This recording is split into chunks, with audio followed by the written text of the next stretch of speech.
very Moroccan childhood as well. So whatever you have in your mind that really made the Moroccan childhood in the late 90s and as well as the 2000s, البي, dinifri, haba, uh, anything that you would have in mind that you would immediately go to your head as a Moroccan childhood in the early 2000s. I've done that and a little bit more. Unfortunately, in our culture, we don't have that culture of studying, for example, child psychology, how certain actions can affect the child. Um, but you can't blame the whole culture for it. You just have to promise yourself that you put in a little more effort so that you don't repeat the same mistakes.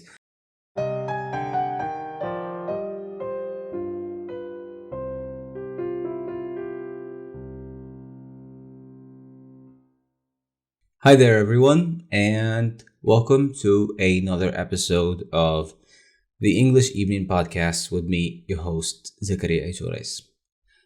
This podcast, I hasten to admit, is not specifically based on some kind of an idea that I will try to discuss. This podcast came about because I turned 27 last Sunday. Thank you all for the birthday wishes. I really appreciate that. It really means a lot to me to see all the happy wishes and the support that has come with this occasion. I don't usually celebrate birthdays, but my friends and work both did a surprise cake for me and some nice conversation, few gifts as well. So that was nice. So when I turned 27 this past Sunday, I decided that I would do an episode dedicated to being here on Earth for 27 years and the lessons I've learned, as well as just open this platform to answer any questions about myself, my career, writing, any advice needed. So I posted on Instagram that I was going to do this, and I welcomed everyone to give some questions, and I have several questions to discuss here on my phone. So once time allows us to do that, I will do so. But before that, I just want to take some time to. And yeah, this is an English evening podcast. I know the last couple of podcasts of mine were in Darija, but I decided that this one would be in English just because I know I can express myself better in English, as well as that's the thing that I'm known for. That's my brand, so to speak. I'm an English writer. I'm an English teacher. I studied English for the past 9 years, I would say. So that's my thing. I would not go away from that. The second thing that is my thing, and if you're a close friend, you would know it, is coffee. So I got a little coffee with me over here, and I got some water because I know I'm going to be speaking a lot, and I need a little bit of rehydration. So that'll help to get through the questions and through today's talk. So excuse me, my apologies whenever I take a sip from my water or from my coffee, like I'm doing right now. That was good. Water is very good, in case you didn't know. So, as you would assume, this episode may not be as serious as the other ones are. So I'll give myself some room to just chill and be spontaneous. Answer if there are any goofy questions. I haven't checked all the questions, but if there are also any goofy questions, I'll try to address those as well. I'm always happy to be silly, and my friends they don't like that. But yeah, So before that, I just want to talk about just a few ideas that have been going on in my head in the last few days. So turning 27, I remember when I was 18 years old, I put this goal of mine. Like, I did the math in my head of what exactly my life would be at the age of 27. So when I was 18, I started university here in Mohammedia studying English.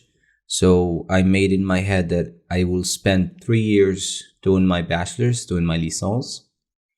After that, I will spend 3 years doing my licence. Then after that, I will spend 2 years doing my master's. So I had that planned.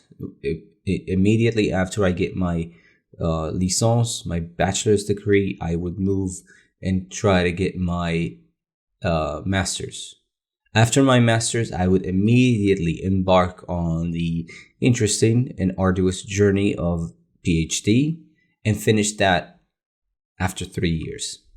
So that would leave us with 3, 2, which is 5, and 2, another 3, which is 8.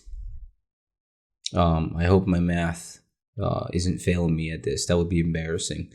But yeah, so when I was 18, I thought that after 8 years, so that would be at 26. And I even gave myself an extra year, ladies and gentlemen, because I was so easy on myself, something that I'm very not known for. So I gave myself that at the age of 27, I would have already had my PhD, as well as written and published at least one book. I had given myself the time until I was 25 before publishing my first book, and I succeeded in that, and I published my first book at the age of 21, I would say. Things, spoiler alert, did not go as planned. After my licence, I took a year off because immediately after I finished my BA, I had a crazy idea, and it was crazy, and it wasn't just me saying that it was crazy. It was also my parents, my family, my friends, and I'm sure some of you already know the story. I had the idea of taking a year off, not working, not going finding a full-time job or anything, not pursuing my studies and doing a master's, but what I would do is I would open a YouTube channel and start posting videos so that I can get a following and I can get some audience that will eventually, and here's the crazy idea that I had, and the crazy decision that I've made then, so that those audience, once they're familiar with my work, then they could buy the book that I was planning to self-publish. So that was the interesting thing, is I decided, and I just so that you know, I come from a rural area, like a very small, conservative, very traditional city, and very traditional and conservative parents, whose idea of success is that you go, you get a degree, you find a job, you get your insurance, you get your retirement plan, etc. Especially if you got a job with like working for public school or something. Stability was and still is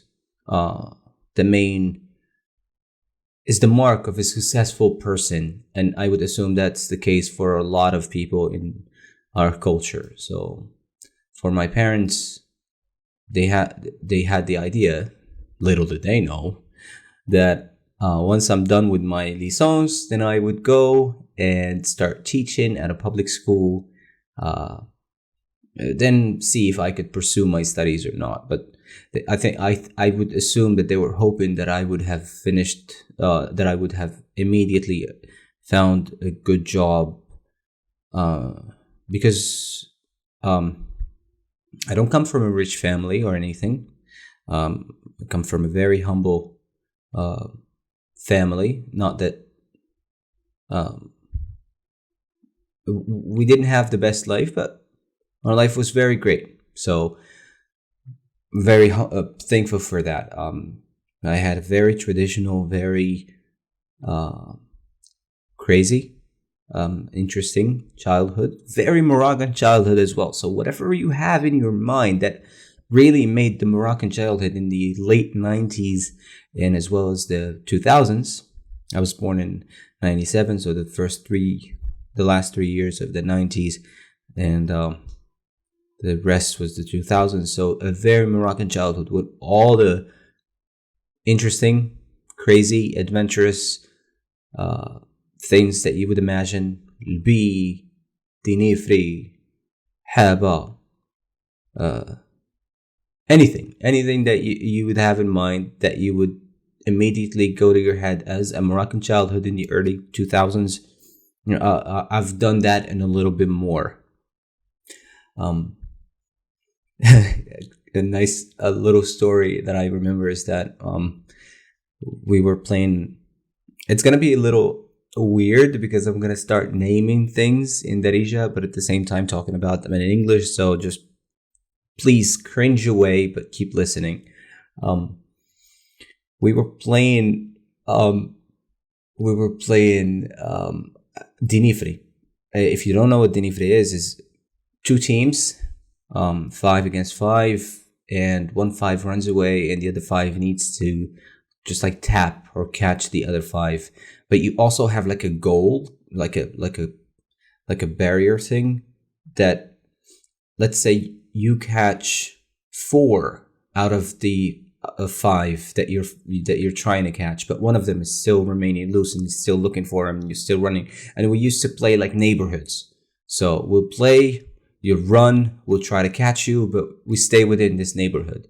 So you had places to hide, you had to be cunning, and you had to be like very fast and mischievous as well. But let's say you catch 4, you have to also guard the post, because if the last one walks through the post, that means the other 4 can go free, and you have to catch all the rest of them again. So I think we were playing against this team, and we caught basically all 4 except one person. His name was Hamza. He was very fast. So we had only to catch Hamza. So we did like 2 will stay guarding the post, and 2 will just look around for him. And I remember, I think I was one of the people who were guarding the goal, the post, so that he doesn't walk through it. But given the fast and vicious runner he did. So he ran across the post. But once he was trying to cross the street while we were following him, and the rest of his team just scattered away, but we were focused on him. All of us were following him because he's the dangerous person. So we need to start with him now that we got eyes on him. So as he was crossing the road, a car came and it's just like, and it hit him, and he just like rolled over and fell. But with the adrenaline going on and everything, he just stood up and he ran away. But what he didn't know is that his big brother was in a cafe right in front of us, and he saw what happened. So he came running from the cafe. He caught his brother, brought him in front of the car that hit him, and he basically just like we call it Jemou Shmel, just like he kicked him in front of the car, and he say, "Stay down." Yeah, he didn't say that. He didn't say it like that. He might have used a few curse words, but he forced his brother to stay down in front of the car because his brother wanted to finish the game. So that was one of the very few stories that I'm able to share. The rest, I don't think I can say what happened without getting into trouble with, I don't know, some people. But I would say I've had a lot of interesting adventures in my childhood. We used to just do one thing. We just called it adventures. And we used to just basically because we lived in a small city and we just used to go to the rural areas around the city and just explore, jump around, try to hunt birds, feed ourselves with those birds, like barbecue them, eat them. So just basically like a few few kids running around the outskirts of the city, swimming in mud and puddles, and just trespassing, doing a lot of mischievous things, I would say.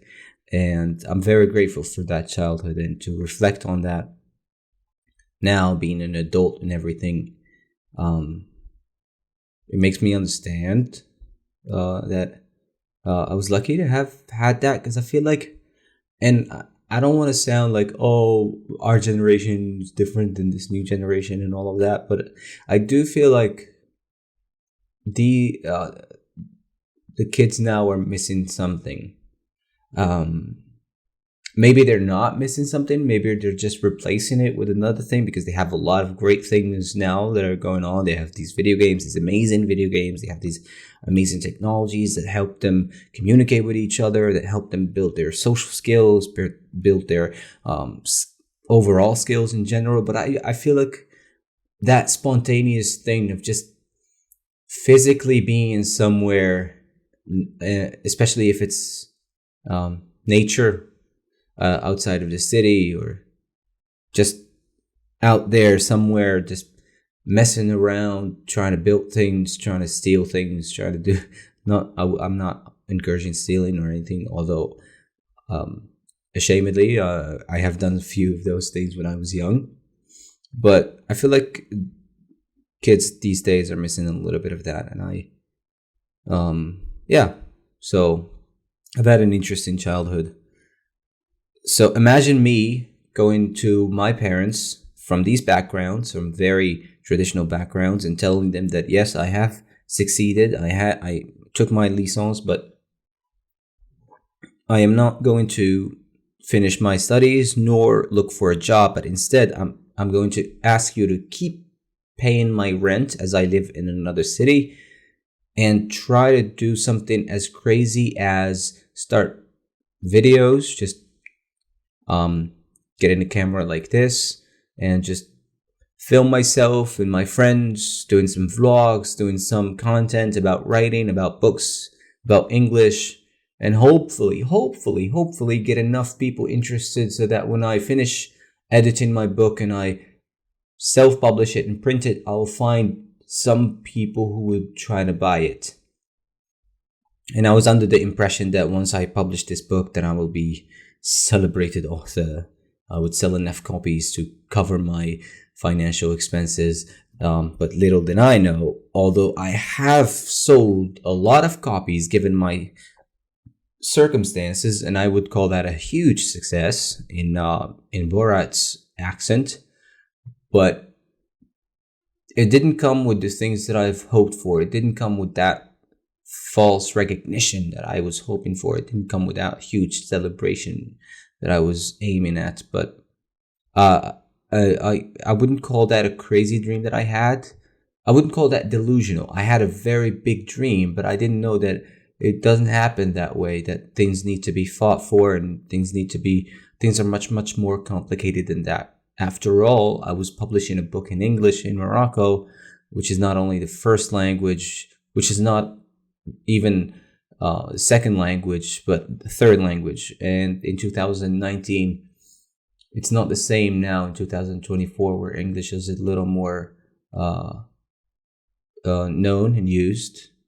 I believe that in 2019, I was the first person to ever actually print and publish an English book written by a Moroccan author, publish it, print it, and sell more than 1,000 copies of it.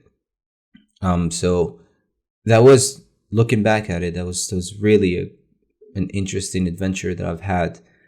But the hardest thing was to convince myself and convince my parents and the people around me that somehow this will work out. And luckily, it absolutely did. God works in mysterious ways, and because of that book in 2019, that I've managed to um, find the job that I have right now, that I've managed to get a following, the following that I have right now, the people that not only bought the first book, but watched the videos that I posted before that, and bought the first book and bought the second book, and can't wait to get their hands on the third book, which, by the way, will be available very, very soon all over Morocco. I'm working on printing a few hundred copies, and going on a book signing tour. I have a couple of dates already set up, but it will start very soon, late January or early February. So I will start touring, going to a few cities in Morocco to sign the book for people who are interested and talk about my book and poetry, etc. So I'm excited for that. So it was at that point the idea of not studying, not doing anything, and just pursuing this crazy ass dream of publishing a book in English in Morocco, and hopefully something will happen out of it.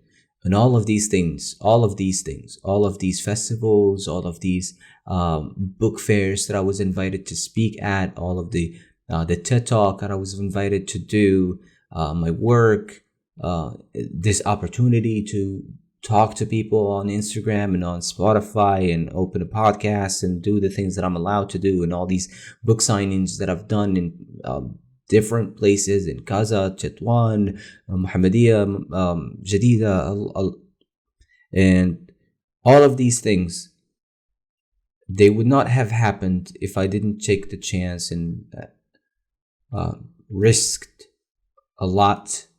And I really mean by a lot, risked the disappointment of my parents and people around me in following this vision that I had, that I've been having so far, because it's not done yet. So I'm happy to be where I am right now. I'm very grateful for that, and take chances if you really do have. And this again, I've said this a million times and I'll say it again. This doesn't mean that everything will work out the way you wanted to work out. Maybe you'll fail miserably, but at least you would know that at least you tried. You tried to work on that dream, and it didn't happen. It wasn't meant to be. But in the likelihood that it will happen, I think it's worth the risk, and I think it's worth the effort. It definitely been the case for me. I remember one thing. This is very, very crazy for me now. I remember being in second year of baccalaureate, or the second year of the first year of baccalaureate, because I failed and I had to repeat the first year of baccalaureate. So but I doubt. I do believe it was the second year of baccalaureate, like the last year of high school. I remember this very, very distinctly and vividly. I was in the last row, the last desk. I was in school. I think I was in the philosophy class, and I had a book. I think it was one of like the French books that we were assigned to read, or a novel that someone let me borrow. I had that in my hand, and at that point, I had the idea of maybe one day writing my own book, because I read my first book then at the age of 17 or 18. Then I realized that there's something interesting about books, and I want to write my own book. So when I had this book in my hand, all I did is just, I held the book, I put it underneath the desk like this, and closed my eyes, and I was imagining, and I imagined holding my own book. And I could swear to it, and I just like kept imagining it, and kept manifesting that maybe in the future I'll hold a book with a title and with my name, and it's in English, and people will be interested in buying it. So I would absolutely never forget that moment. And I wouldn't say that I manifested it, but I really did at that point. But I also didn't know that I had to work very hard to get that done. But I remember that, and I remember that vision in my head playing a huge role in actually making that dream come true. So, um, being where you are right now, at that point, I was in Bilhamid, a very traditional place, very traditional city, and dreaming about publishing a book in English. Some people would call that mad, but I called that a plan, and I'm happy that I've worked hard enough to make that plan come true. That doesn't mean that financially I'm well off or anything, but I had a dream, I had a vision. I worked very hard on it. I believed in it, and I made it happen. And the people around me saw that happening, and hopefully got inspired to be crazy enough to have their own dreams and work hard for them. So yeah, that was a little bit of that. Okay, so with that, I'll try to get to some questions that I have received on Instagram. So yeah, let me see. We'll start with, oh, look at that, more than, okay. The first question is from Fatima11, and she asks, as a novice teacher, how can I succeed to simplify lessons? Oh, that's interesting. I think knowing I would assume you're teaching English.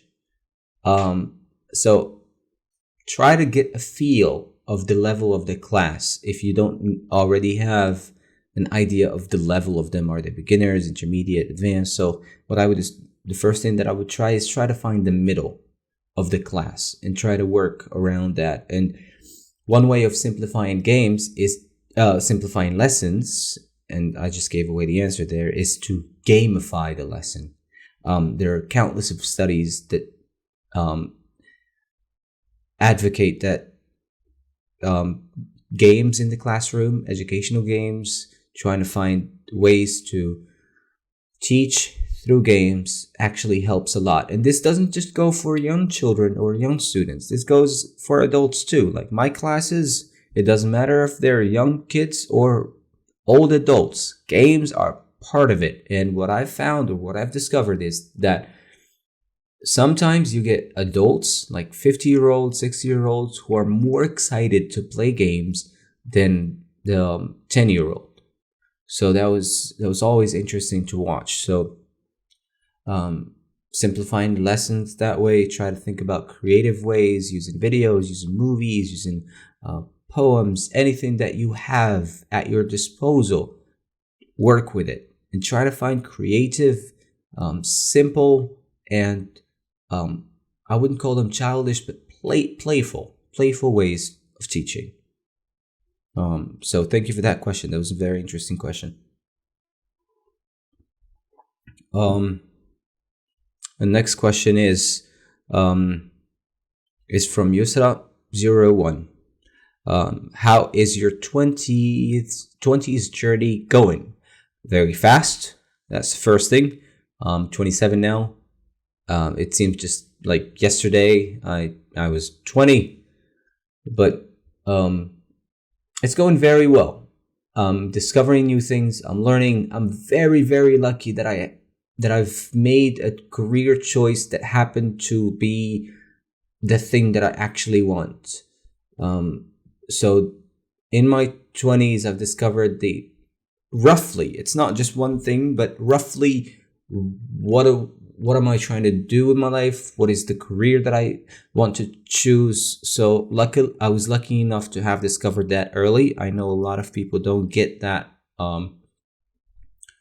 They don't get that privilege of finding out what they want to do early in their 20s. Some people, it's late in their 30s, sometimes their 40s, when they realize what they want. And I don't know, maybe I'll change everything once I'm 30, or I'll change something once I'm 40, head a different way. But for now, I'm exactly where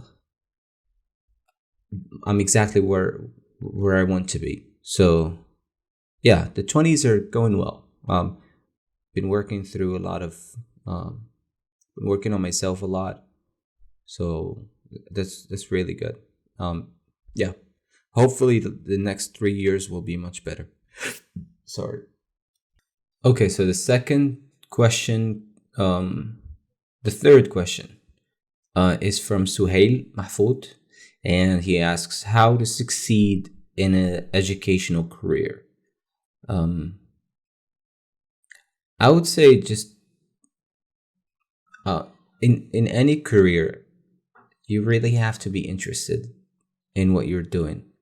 I wouldn't call myself successful in educational career. I'm very my career in education has been very short so far. I've only been like a teacher for the last 5 years, so I wouldn't call that a career. Plus, I don't teach in a public school.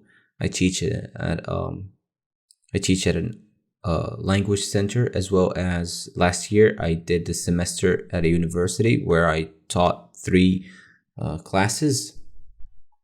But from those, the things that I've learned are be open-minded and don't see yourself as a teacher as much as you see yourself as a role model.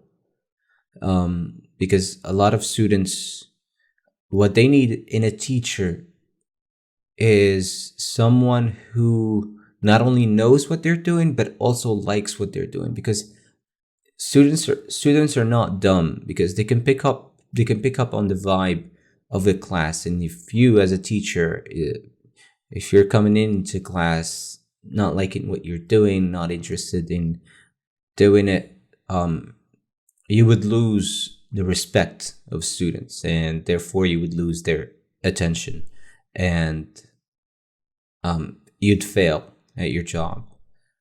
But if you come into the class with the intention or with the mindset that you're doing something important, no matter what subject you're teaching, you're absolutely in love with the topic that you're teaching, you're absolutely in love with the fact that you can sit in front of or stand in front of a couple of students and explain something to them and hopefully make them like it as much as you like it, I think that's the first thing you need to work on. It is very tragic when I see teachers who don't really love teaching and are just doing it because of that's the thing that life gave them somehow. And that's not to say that I'm judging them or anything, but it doesn't work for both the teacher or the students. So the first thing that you need to work on in your education is know that you're important and that your work actually matters, because you're not dealing with things, you're dealing with people. And one word can either traumatize a kid or encourage them and help them actually build their own futures. Your job as a teacher is not only to educate and help people learn, you also are required to motivate, to inspire, and to set yourself as a role model. So you have to know how important that is in education, so that you get the most out of it, I would say. Let's do another question. Thank you. That was a very interesting question. How to be more flexible and try more new things and experiences. This question is from Iman Amani. Believe it or not, but I haven't been the person who tries a lot of things. Only recently that I've made it as a plan of mine, as a conscious plan of mine, to somehow be more spontaneous, open myself to new experiences, try new things. I'm happy that I've tried surfing last summer in Taghazout, and I really enjoyed it. We did it 2 times there, and I'm planning on taking some more lessons with my friends and learning things like that. Another thing that I'm planning to do, hopefully, if I manage so time wise and financial wise, is to travel abroad. I haven't been abroad yet, so I don't think I'm the person to give advice on trying new experiences.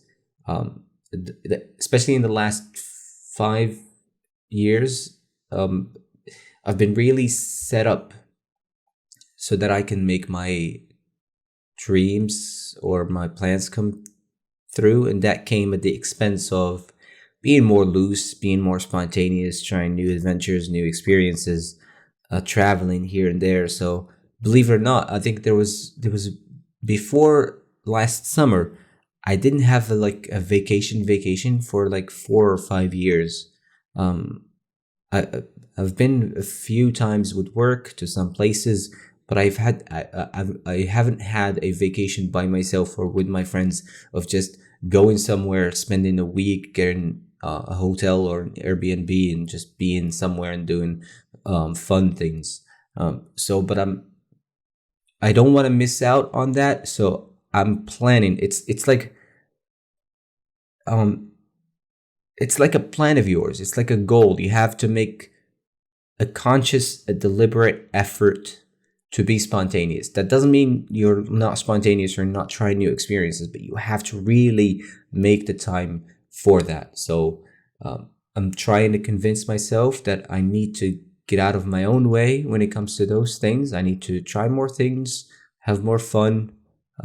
And one way that I'm trying to do so is just to manage my time, to work very hard at the time I'm supposed to be working, so that when it's time for a vacation or it's time to try something new, I don't feel the guilt that comes with neglecting my work, with having neglected my work to do so. So when it's time to work, I'll do my job as best as I could. So when it's time to relax, try something new, travel somewhere, that I don't feel like I'm regretting anything. So that's my advice that I'm giving myself now. I hope it works. So we'll see. Let's see if my surfing skills get better. I did catch a few waves the first time and the second time we've tried surfing, and that was really, really, really nice. Just the fact of trying something new that I've never tried before, and it had been so long since I've tried anything new. So doing that and actually struggling, trying to catch the wave, trying to time it, trying to get my balance on the surfboard right, it was frustrating. It was very frustrating, but in a very great way, because you're learning something new and you hate not succeeding in it. But that only makes the time when you actually succeed and catch a wave very, very, very exciting, and it makes you very happy as well. So once the weather gets a little bit better, and once I can convince my lazy ass friends to accompany me, I'm definitely getting back on those waves. Thank you. Next question. I'll do two more questions, and we'll see. We've done some questions about teaching. We've done. Okay, how did your family as a kid shape who you are today? Oh, that's. Believe it or not, I'm just trying to work. I'm in the process of working out and working on that exact question. I've said earlier that I had a very traditional Moroccan life, but I also meant it in the kind of negative way as well. I'm not saying that my parents were horrible or anything. No, the opposite. Everything was as it was supposed to be. Everything was as Moroccan as it was. But if you know what is a traditional way of raising a Moroccan kid, you'll also know that it comes with some negative aspects as well. Unfortunately, in our culture, we don't have that culture of studying, for example, child psychology, how certain actions can affect the child. But you can't blame the whole culture for it. You just have to promise yourself that you put in a little more effort so that you don't repeat the same mistakes. um, that have happened before. But I would say one thing that I'm absolutely sure of is that my family as a kid is what made me who I am now. The person that I am now, I would not have been this person hadn't it been for my parents, my brothers, my relatives, my grandma, God rest her soul.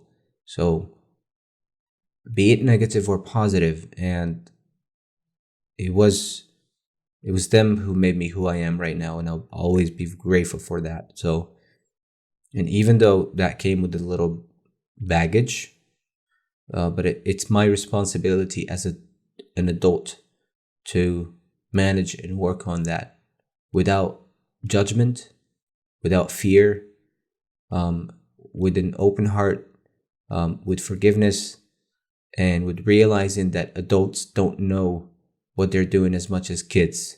We have this notion that once you're adult, then you've got your life figured out and you know everything about everything, and that is not true. Um, Adults are just as scared and as um, traumatized and as flawed as any human being kid can be. They just got a little better at coping with life with those things. But the more we know about the human psychology, the more we know that when things stay in the dark, that's when they're dangerous. So it is my responsibility as an adult to shed light on how my childhood affects my life now, and to fix the things that need to be fixed, to forgive the people I need to forgive, and to be grateful for the things that I need to be grateful for. So, yeah, whatever happened to me in the past, good or bad, and both of them I've had ample. It made me who I am today. So I'm very grateful for that. Let's see. That was an interesting question. I really, I'm studying. I wouldn't say I'm studying, but I'm working on myself first. But I have also this interest in dealing, in knowing more about trauma and child psychology, because I feel like that's a very neglected part in our culture. And I hope I get enough, information and enough knowledge about that I can actually talk about it comfortably. I don't feel like I'm in a position to talk about those things comfortably at the moment, unfortunately. So let's get to another question. But thank you. That question was from Suad Elaji.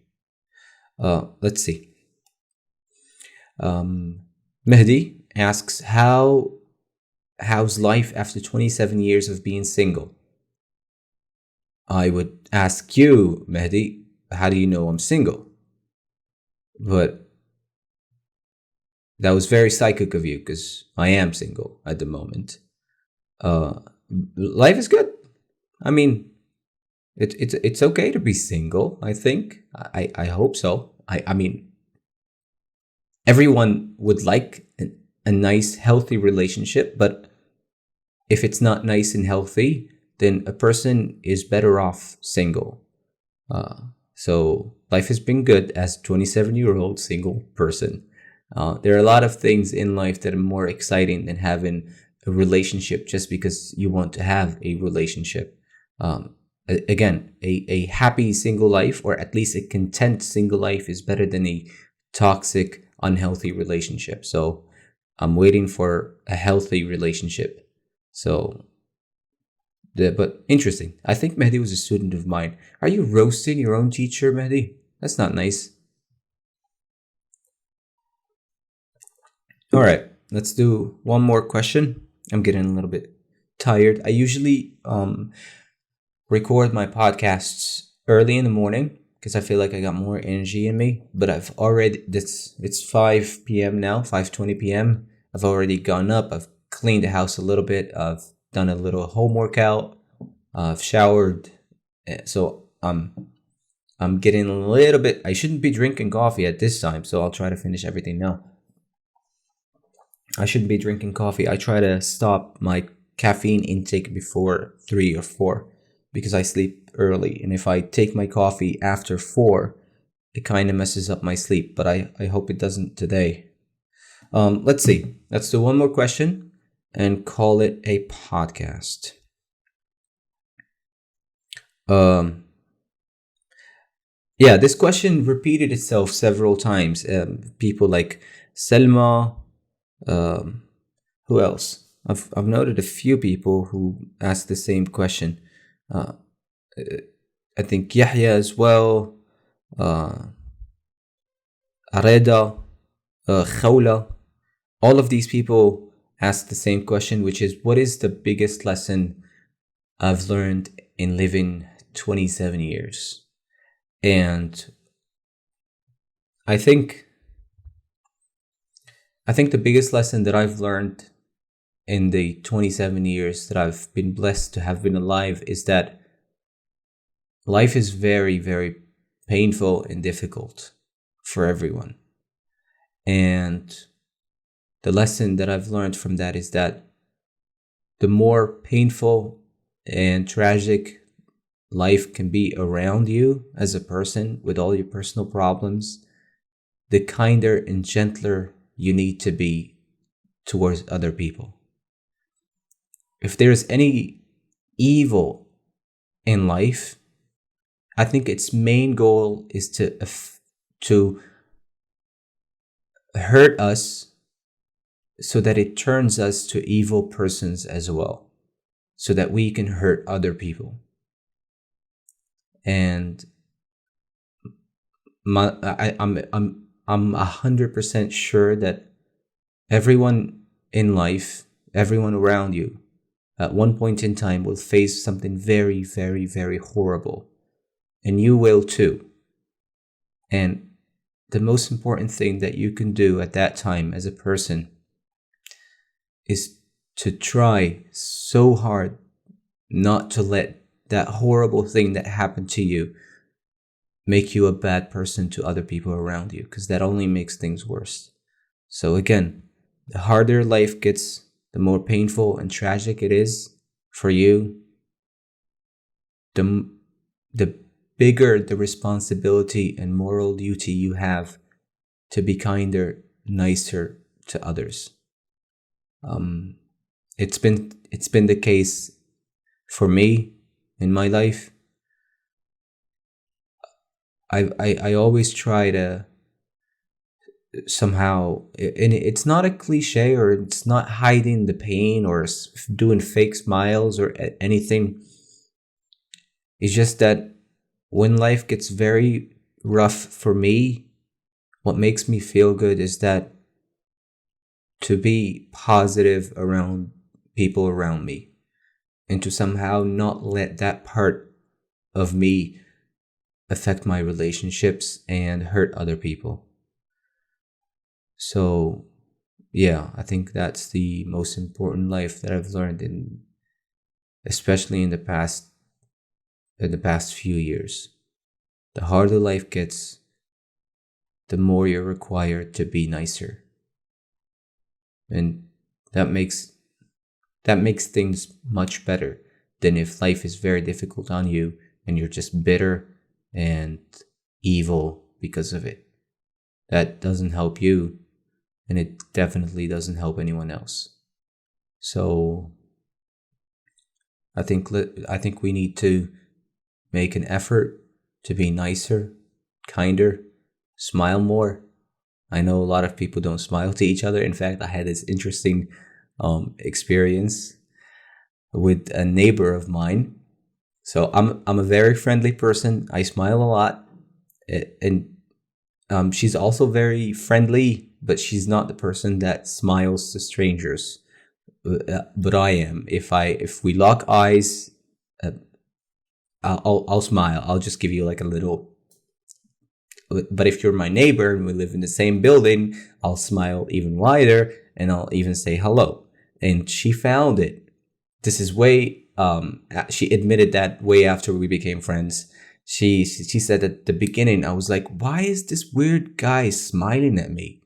And in my head, I mean, like that's what you do as a neighbor, and you cross, you're trying to open the door or something, and you cross eyes and you're like, okay, hi, and you smile. And she said that would she felt that was weird, but I think I won the argument that's what you're supposed to do as a neighbor. I think I won that argument, but she may not agree to that. But again, that only to say that it's nice to be nice to other people, to your friends, definitely, and to be kinder to others. Sorry.